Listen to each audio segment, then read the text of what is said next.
Recording. All right. So we are continuing with the masterclass book by Mochi and Mark Olsen. We're now going on to the fourth chapter, which is written by Mark Olsen, called Cube Action in Undefined Positions. And I had to admit, the first time I read through this, I wasn't all that impressed with it. However, reading it again, I think there's plenty there that's worth studying. Um, Once again, though, he's trying to cover a very big topic in a very small space, and so he presents sort of a system, and it's a pretty good system. It's similar to what I talked about during the Chris Bray lectures, and it's really not something that Chris Bray was publishing. It was really more what my work I've done with David Presser and his method. And so we'll go over that, but it's essentially a position, race, and threat system, um, uh, with a slightly different focus. And I think what I found is that adding this Mark Olson's piece of it to what we already used for the David Presser position, race, and threat Pratt system. Uh, it adds something to it, and it's worth adding to the sort of the toolbox. And his take on it is a little bit different, and uh, it helps understanding a fair bit. Um, so let's get started. I've summarized the basics of the system here in the spreadsheet, and again, this is available to whoever wants it. I will put it up on my Google Drive site, which anyone who wants that can request it from me, or I'll send you this spreadsheet directly. I've got all the other notes that I've taken on the masterclass book, the strategic vigilation and so forth, game plan dynamics, and but anyway, here's the basis of the system, the Mark Olsen system, which he calls what do you call it? Point system. He calls it his point system. And it's similar to the position, race, and threat that we talked about earlier from David Presser, uh, but with a few differences. So um, Mark Olsen emphasizes threats, and he says basically you can't have a double unless you have some threats. Um, and so that if you call position, race, and threats, this is the threats part of it. Um, he talks a bit about it. Threats are still the kind of the difficult thing to determine. Uh, exactly what do you have in threats? Mark Olsen has a few insights into this and some suggestions how to help you find that, but it's still, it's still, I guess, sort of the enigma of the piece, and it's the hardest one to assess. Again, along with um, the David Presser system, the Pratt method, it's certain threats are more important than other threats. But you have to, and so you have to sort of weigh those. Those aren't always easy to weigh, and you kind of have to look at a lot of positions and get a lot of practice and get a feel for it. So you must have threats. That's one. And second, he says you must have a significant advantage in 2 out of 3 of the offensive game plans. So, and what are those? That's racing, priming, and blitzing. As you may recall from the chapter 1, Mochi's chapter, he placed a lot of emphasis on in the early game on priming versus blitzing structure. And so this is the same idea, and now we're going to apply it to cube action. And of course, racing is still essentially the pip count. So you got your position, and the position in this case, position, race, and threats. Race is obviously racing, is pip count. Threats or threats, we'll talk about that, and instead of position in the way that we looked at it earlier, uh, we're going to look at it from the focus of priming versus blitzing. Um, and so we'll get into that. We've already talked about that again from the first chapter of Mochi's section. And then he does say, uh, yeah, I guess we have the same problem. The original formulation of position, race, and threat said if you had an advantage in two of the three categories, position, race, or threats, then you have a double. If you have advantage in three, then it's a pass. And then the problem with that system was, well, what if you have a racing lead that's only a little bit of an advantage? So you have a 1 pip lead. So you have the advantage, but it's not really a lot. And so, we dealt with that in a certain way with the pressure system. We'll review that here. Mark wants to give like partial credit. If so if you have, um, an 8 pip lead, say that's a racing lead, but it's not really a full racing lead. And he actually calls the full racing lead if you had enough so that it's a double if it were a pure race, double and a drop if it were pure race. So that's a full racing lead.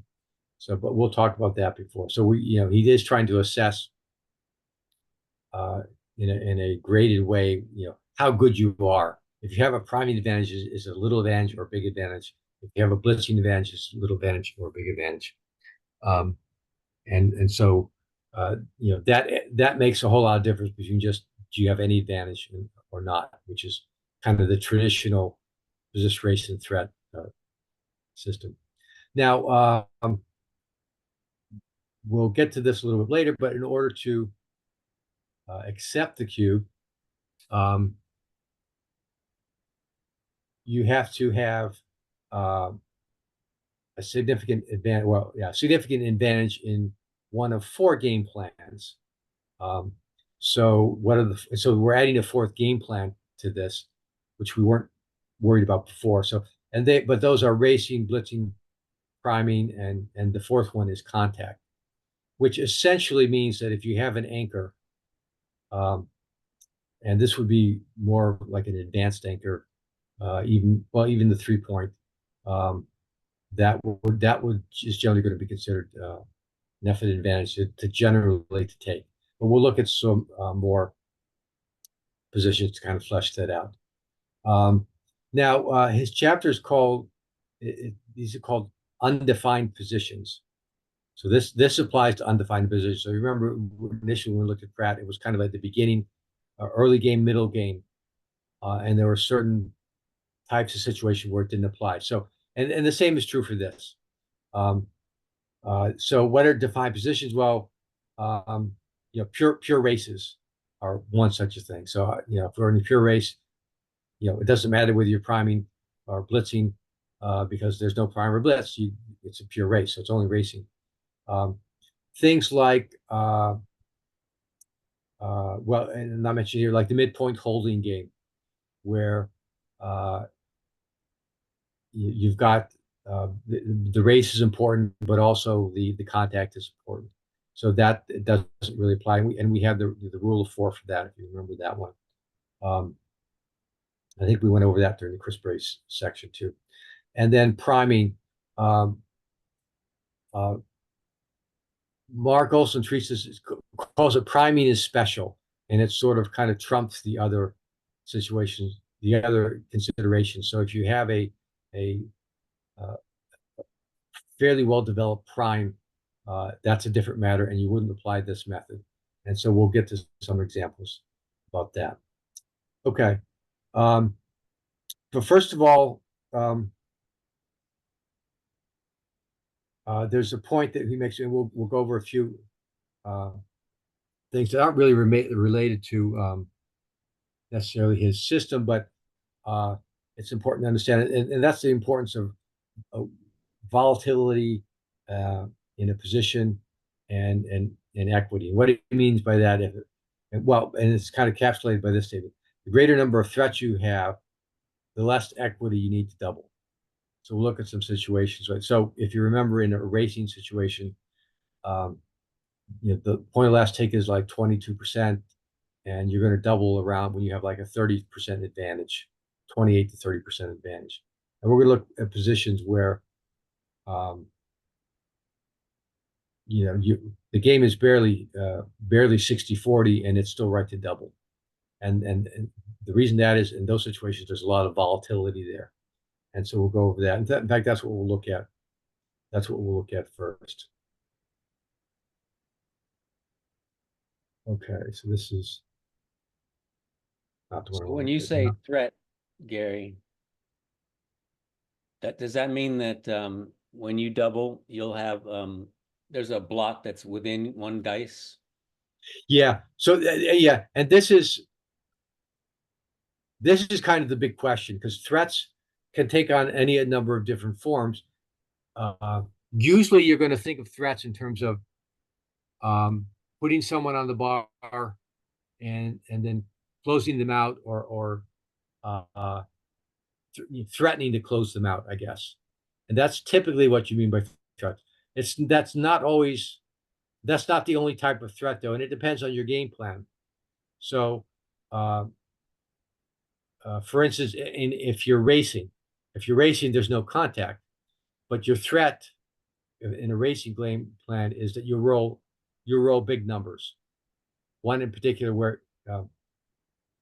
well, a big picking number which will make you too good to double. So now you shouldn't be doubling unless you have a racing lead already, generally, but you're kind of, but you also want to double before your racing lead is too great. Again, the idea with the cube to use it as a weapon, and what most people do is they don't double, uh, and then they roll a really good number and it's a pass. And so the trick is you want to double before it's a pass because you want your opponent to take the cube, um, so that you can get 2 points instead of one. And so that's the idea. So in a race you're going to double when you have a racing lead, um, but you want to double before it's too good, before your opponent has a clear pass. So that's a kind of threat that you get in racing. Now, in ordinary positions, again, you want to double before before it's obvious that it's a pass. And the idea and it's even more important early on because you have the gammons in play. Um, you want to double before you point in them, and before he starts dancing from the bar, because once that happens, then it's a clear pass for him, for your opponent. So you want to do that. So sometimes you're going to do it when you don't even have that great, say winning chances, but you may have good gammon chances, or we'll look at some other weird situations too. So that's the idea of threats. Now, again, those are difficult to parse out, and you really need to kind of practice it, or begin practice looking for it. And I think that's the problem most people have with doubling too late is they're uh, not in the habit of looking at what could really go right. Usually we're playing. I guess the tendency is to play scared. Look at what could go wrong rather than what could go right. Um, so let's take a look at this one, and this we've seen before, and hopefully you remember. Do you remember what the cube action is here?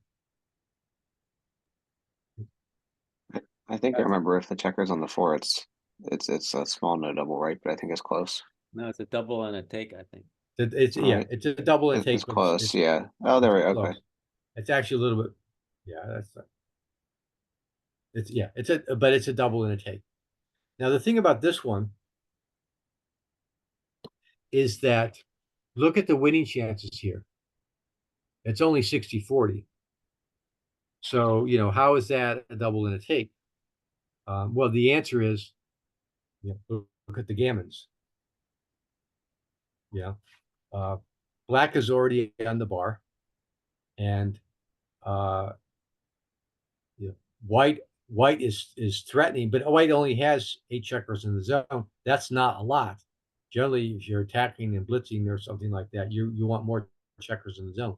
But he's only got 8. But uh, first of all, if white can't do anything useful, black can always bring more checkers down, and white might dance again from the bar, or he might not be able to anchor, or he might roll a 2-1 or something like that, which doesn't, which takes him off the bar, but doesn't help him, do anything constructive anywhere. So now, just from and so this is a case where we've got high volatility and but low equity. So by low equity, this is 62% chance to wins versus 38. Normally, if you're on the receiving end of the cube and you have 38% to win, you're going to take. The problem here is that you're giving up 31% gamuts. So that's the volatility versus equity part of it. Just as to sort of introduce the method here, we can go through the things systematically. So first one is are there threats? And in what are they? So can you identify a few threats here? One is he's on the bar. Yeah, right. We talked about that. He's already on the bar, and when we have a 3-point board, so that's kind of a threat anyway. There's a 25% chance. I think it's 25% chance that he's going to dance again with a 3-point board. So that's a threat in of itself. So that's one, but there are more. And he could roll 4-2. You could 4-2, double twos. Yeah. Even like double fours come in and make the 5-point. That's another point. All those are threats. So the threats are there. By the way, one of the things that Mark Olsen uses a lot here is this feature. It's called dice distribution, and I haven't used that a lot. Maybe I'm thinking maybe it might be worthwhile. But if you don't see the threats, this will help you see the threats. So what this does is it goes over all the rolls that white would have, and it sort of assesses kind of the threat value of them. And so things like, okay, double, the best roll white has here is double twos. And we can see that, he'll make the 4-point, give black 2 checkers on the bar and with a 4-point board. So that's the strongest move. 4-2 is the next one. That points on black. It doesn't bring another checker down, but, again, it's 2 checkers on the bar, gets the 4-point board. Double fours. Double threes, actually, you bring 2 checkers down and you hit. Double sixes is just more race and bring a couple down. 5-3, you're going to cover your 8, so forth. All these rolls, and then it says market losers 40%, anti-jokers 31%. So this is if you look, a lot of 40% market losers is a lot. If we remember O'Hagan's law, John O'Hagan basically came up with the idea that if you've got 9 market losers, which is 25%, then you should probably double for them. Here we've got 40% market losers. Now, going along with the volatility, there are 31% anti-jokers there. So again, I haven't used this a lot. It is interesting to do if you don't see the threats in a position to put this out and take a look and see what they are. Maybe there are threats that you didn't see. I'd say all these threats, 4-3s, all things that hit here. So 6-3, you're going to come down and hit. 4-3, you're going to hit with the 4. 5-4, you're going to come down and hit. 6-4. So you're really here. Anytime you hit loose, that's kind of a threat. You got some anti-jokers here. Hard to tell the anti-jokers, but a 6-1. It's not a good roll. 2-1 is not a good roll, although it does hit. So, but it doesn't bring anyone down. Anyway, just to point out that feature, Mark Olsen uses it a lot in this chapter. I'm not going to use it a lot here, but if you get stuck on why something is a threat, pull up that. Again, it's analyze dice distribution. and then go through the rolls. Um, okay. So here was an example where we've got high volatility, low equity. Let's look at another situation. Here's an interesting. Would you double this?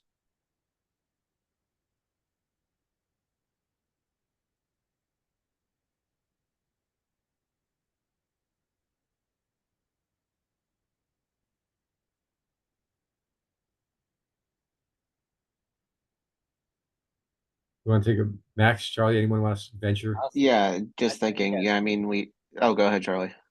No, would you agree, Max? We'll say yes. Yeah, I mean, we were just talking about O'Higgins law, right? We hit the ball like it's maybe I counted wrong 17-ish times and clearly lose our Yeah, market by a lot then. yeah, Is it where the cube's in the middle? So I think black, if we don't hit, black's gonna double next time anyway. So I think I would just based on the threat, yeah, yeah. but it's probably not Well, very high equity. yeah, yeah. So this is a situation very high volatility, very low equity. Basically, if you hit, you lost your market. And so yeah, Max, you got like 11 direct shots on the five. From a five, you got 1, 4, and 2, 3. So Yeah, that's 15, not 15. 17. Yeah, I said 17 as well. 15. And so this is uh, a double, and it's 55% to win, 30% gammons, 44% to lose, and basically it's kind of a last roll position. Now I have to say I would have until I looked at this position, I would never have doubled this because I would be scared to dance or not hit, and but basically and it's going to be probably a double. You're going to get doubled out probably if you don't hit. That's why I'm curious if we own the cube and black can double next roll, would it be worth giving it up? Maybe. Probably, but yeah, I'm curious. You mean like Like if the cube was on our side instead of black's, just so because we had it y- here, you, you know when it's in the middle, we don't risk anything because we're probably going to get doubled out next roll anyway. But right? here, Yeah, that's interesting. yes, Yeah, that's what I no thought. redouble Yeah, here. Yeah, yeah, not worth giving it up. yeah, yeah. It might become if that's interesting. It might become. Let's say we danced and switched, and now black's turn. If black has the cube, is this we're doubling or is this I think double it's pass. a Yeah, redouble pass? Yeah, redouble pass. Okay. Yeah. Interesting position. Um, until looking at its position, I probably would not have doubled here. But now that I see it, and Max has, and Max, I think makes the simplest explanation for it is that you've got 17. I'm sorry, 15 rolls that where you lose your market, um, and so your chances are better uh, to do that. Also, if you don't, well, you should get redoubled and out if you don't do that. I actually wonder um, if we came in with a one. Well, that's the other thing too. If you came in with the 1, 2 and did this, I guess you do that. Is that a double for black? It's no double. Oh, well, it's close. Yeah, it's a bit of a no double. So yeah, the point is here is that if you come in, you haven't necessarily lost your market. I would probably double this black. Most people would probably double, even though it's not quite right. Um, but it's a big take, and you have a chance to win it. Let's look at that with it is double. Now here, uh, it's a big no redouble. Black's going to try to take it and go for the gamut. And actually, here's a case where uh, I guess it's not as strong. I would have thought it would be stronger than this, but it's not. It's only 68% to win. Okay. In any case, the original position is an example of high volatility, high volatility, low equity. You've got enough volatility to and enough market losers to throw the cube, and so you should. Okay. Next example. Yeah. So here's a position. We can look at it from the Olsen point count system perspective, but we've also seen it. This is what I call a defined position, but it sort of illustrates why um, you know why you wouldn't what the correct answer is. So what is the do you remember what the how we evaluate this? It's the rule of four. How we evaluate this, and is this a double and a pass, a double or a take? Yeah, I mean, I think this is probably like the opposite of the last one, probably pretty high equity, but I'm guessing not a double just because, it's hard to lose our market. We still have five checkers on the midpoint, even if we roll like, double six, there will still be a lot of contact left because we can't clear the midpoint. So I would guess no double. Yeah, yeah, and that's exactly right. It's no double. We've got pretty high equity, higher than we had before in the other couple of examples, 72%. So we're likely to win, but it's not a double. Actually, it's pretty close actually, but it's not a double because there's no market losers uh, per se. Let's look at that. Or there aren't many market losers. Probably double sixes or double fives is probably a market loser, but um, Yeah, let's look. if you get Let's look. missed, for sure. So yeah, so market losers 4%. Right. Uh, I don't know which ones of those are. Okay, double sixes and double threes, I guess, um, are probably market losers. But that's it. Um, by way of comparison, if we now take that checker away, this is the standard rule of four position where you've got um, four checkers in the midpoint, you've got a landing point, and you've got a race lead of at least 12 pips. And here, again, here now you do have the double, and it's not that much better than the other position, but it's sort of the line that you cross. But again, low volatility, high equity, that's the double. You've got market losers here. Any doubles other than double ones, let's look at that. So you got now yeah, you got 10%. Even that's not a lot, but doubles, any of the doubles, sixes, fives, fours, and threes, market losers. 10% is going to be like four, I guess. So these four numbers are the market losers. This one is pretty close. Depends on what black rolls. So 6-1. If you recall this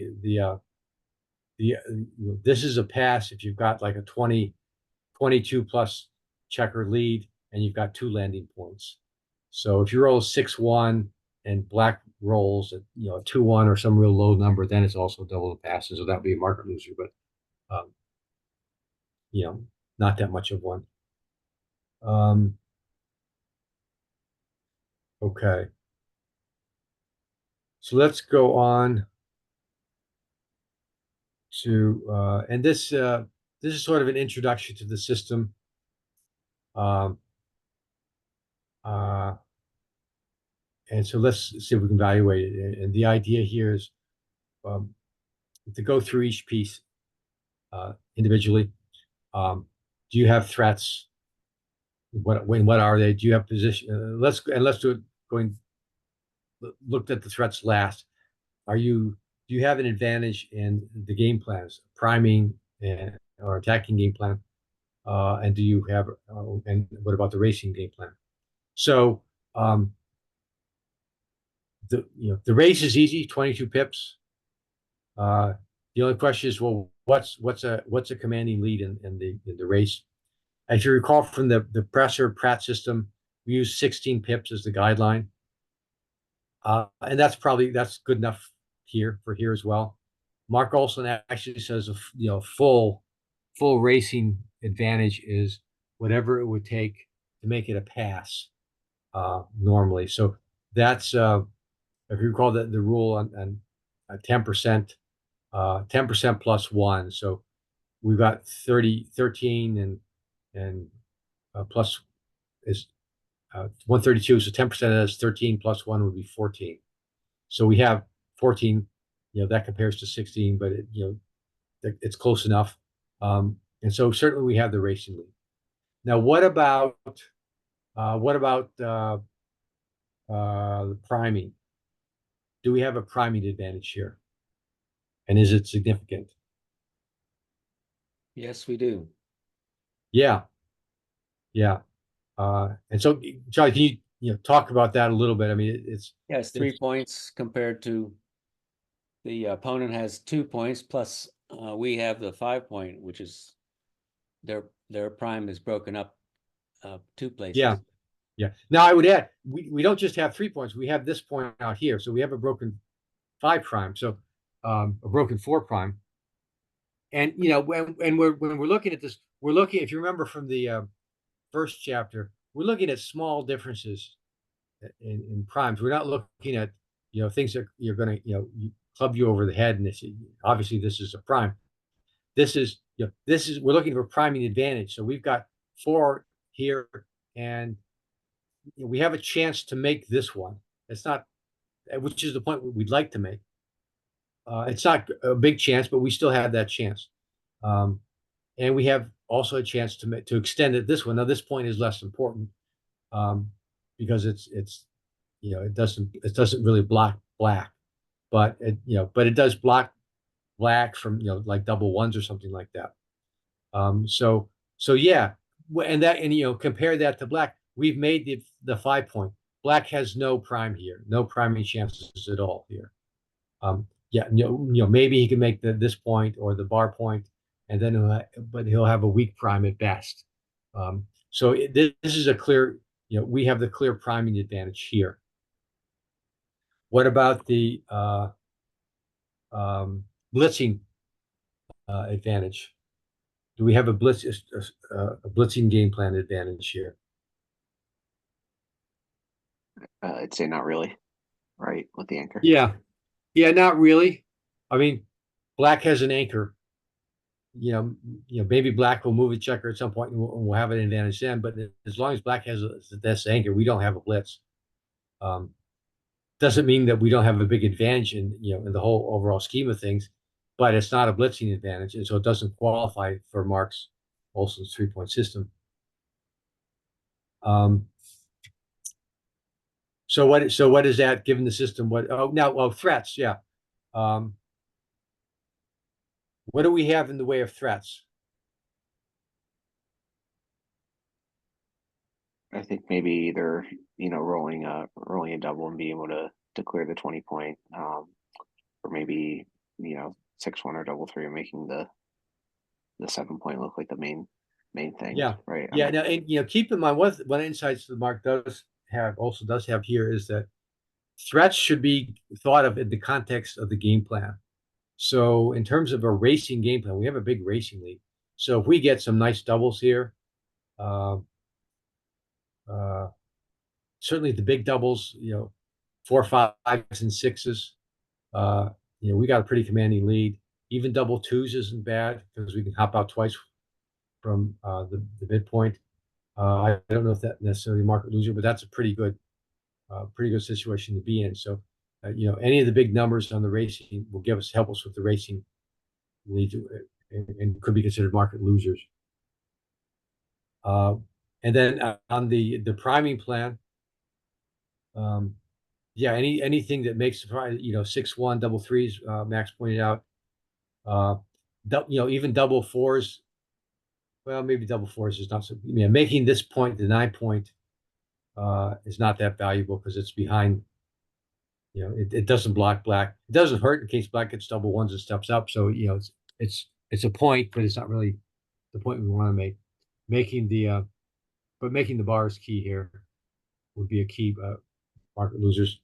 Maybe even something like a 3-5-3 that would help. It's not really as helpful as because it's not the real point we're going to make. Let's just look at the dice distribution again. and see what it says. So here we are. Here are the big numbers: double sixes, double fives. Those just give you the commanding racial lead, and it's a pass afterwards. So those are market losers. 6-1 and 6-3. Or I'm sorry, double threes. Those give you the 5 prime, and then that's pretty much a market loser too. Market losers 22.8%. So that's going to be what, 7, 8 market losers. So we've just gone over 3, 4, 5. Double fours, 5, 3, and double twos. Yeah, so those are all good rolls. Double ones doesn't help much. Even the red ones here, they aren't terrible. Our equity after the roll is still better than our opponents. So anyway, so what do we have? So we've looked at those. What is the system going to say then? In terms of double, no double, take and pass. So you get 1 point for having a better prime. Yep. And 1 point for having a better pip count. Right. And, race. And you just need 1 more point, right? Well, you need to have threats. And yeah. So the question is, are there threats, and are there enough of them? I don't think so.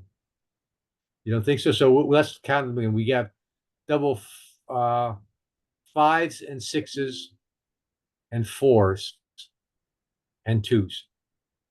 Let's call them the fours and the twos are probably less obvious, but certainly fives and sixes are. Let's give, and then fours and twos. Oh, and double. Okay, so that's and double threes is clearly a threat. So you got 3 there and 2 doubles that are, maybe we call them, maybe we don't call them. And then you got 6-1. You said it was only 22% of the rolls, right? Yeah. Let's see. And yeah, 22.8%. Yeah, so that's so I'm not sure how they calculate this. But part of it too is it's not only your role, but what is your opponent going to do? So for instance, if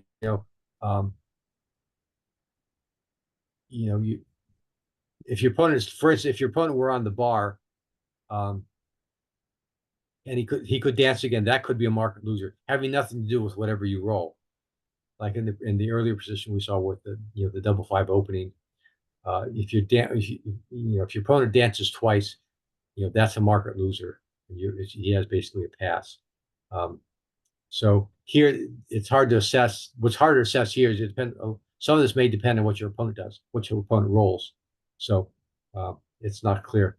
Maybe it's worth a half a point. Well, keep in mind it's funny. The threats he doesn't assign a point value to. It's either you have them or you don't, and and that's what makes this trickier. Is there enough of a threat? And we have O'Hagan's law that says you got to have 9 rolls, and here it doesn't really look like you have 9 rolls. If you just count these green ones, and 9 rolls would be 25%. So we're a little bit below that. So the question is, so this is not crystal clear, but and it shows that it's borderline. Yeah, it's just enough. Just enough, I guess, to double and to take. So you have a really strong advantage on the prime, nothing on the blitz, the attacking, and a really strong racing lead. So again, you're kind of juggling this. It's not a pure numeric system, and it takes a lot of practice and judgment. But if you look at it from that framework, you'll start to get a hint of that. A hint of when you should be thinking about doubling. And if you made a 0.02 error here, this is not the end of the world. But what you don't want to do is roll a couple more times, get an overwhelming advantage, and then double. where your opponent is going to drop. All right, so let's leave it there for now, and we'll go. I'll have to review this next time for people that did make it, but that's good enough for now.